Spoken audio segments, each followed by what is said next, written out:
ভদ্র ফারিন বলেছে ভদ্র আসছে, প্রডিউস বাই ফারিন। তবে যা হতে যাচ্ছে ফ্যান্টাস্টিক কিছু হতে যাচ্ছে। অডিয়েন্সকে আমরা বোর করবো না, অডিয়েন্সকে এঙ্গেজ করার মতো কিছু, ভালোবাসার মতো ক্যারেক্টার না।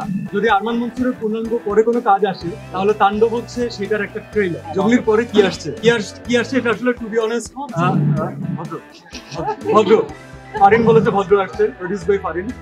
তো আমরা জঙ্গলি থেকে আমরা দর্শকের এত অসাধারণ ভালোবাসা পেয়েছি এবং সেই ভালোবাসাটা আমার মনে হয় যে হলে আমরা পেয়েছি, দেশের বাইরে পেয়েছি, ফ্যান্টাস্টিক একটা রান দিয়েছে। এরপরে যখন ওটিটিতে আমরা প্রথম ব্রডকাস্ট হলো তখন আমরা ভালোবাসাটা আরো অন্যভাবে পাচ্ছি, যে বাংলা ভাষাভাষী যত মানুষ আছেন যারা চরকিতে দেখেছেন অলরেডি। এর পরের জন্য হয় না যে দায়িত্বগুলো আস্তে আস্তে করে একটু কেমন জানি চেঞ্জ হতে থাকে, মনে হয় যে আরো ইন্টারেস্টিং কিছু করতে হবে। তো এর কয়েকদিন আগে হলে আমি খুব স্ট্যাটিক অ্যান্সার দিতে পারতাম না, তবে এখন কনফিডেন্টলি বলতে পারি যে সামনে যে পাইপলাইন যেটা আছে, যে লাইন আপটা আছে, ইন্টারেস্টিং কিছু হবে। কি হবে সেটা ক্লিয়ারলি না বলি, কারণ ওই দায়িত্বটা ডিরেক্টর এবং প্রডিউসারের জন্য রেখে দিই। তবে যা হতে যাচ্ছে ফ্যান্টাস্টিক কিছু হতে যাচ্ছে। অডিয়েন্সকে আমরা বোর করবো না, অডিয়েন্সকে এঙ্গেজ করার মতো কিছু। এক্সট্রিম মশার কয়েল প্ল্যান্ট ফাইবার দিয়ে তৈরি, তাই সহজে ভাঙে না, সুগন্ধিযুক্ত ও নিরবিচ্ছিন্নভাবে জ্বলে। ডেঙ্গু, চিকুনগুনিয়া বাহি সহ যে কোনো মশার বিরুদ্ধে দেয় এক্সট্রিম সুরক্ষা।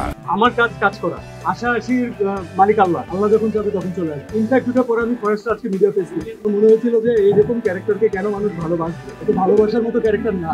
তবে the character was different, the character had a different wag. এবং আপনি যখন এখন বললেন না যে মনসুর ক্যারেক্টার, আমার ধরতে সময় লেগেছে, কারণ এটা পপ কালচারে এমন ভাবে ঢুকে গেছে এখন কেউ মনসুর বলে না, আরমান মনসুর। তো এইভাবে যেহেতু বলে আমি এইভাবে ইউজ টু হয়ে গিয়েছি। বাট যেই দর্শকের যে ফিডব্যাক পেয়েছি আমরা আরমান মনসুরের জন্য, দ্যাট ওয়াজ ফ্যান্টাস্টিক। এবং আরমান মনসুর শুধুমাত্র ঝলক দেখাতে আসেনি, যেটা ডিরেক্টরের কাছ থেকে আমরা ফার্স্টেই এই নলেজটা জানতে পেরেছিলাম। কারণ যদি আরমান মনসুরের পূর্ণাঙ্গ পরে কোনো কাজ আসে তাহলে তাণ্ডব হচ্ছে সেটার একটা ট্রেলার অথবা একটা টিজার। তো এরপরে মনসুর কি করে এটা নিয়ে আমি বেশি ইন্টারেস্টেড।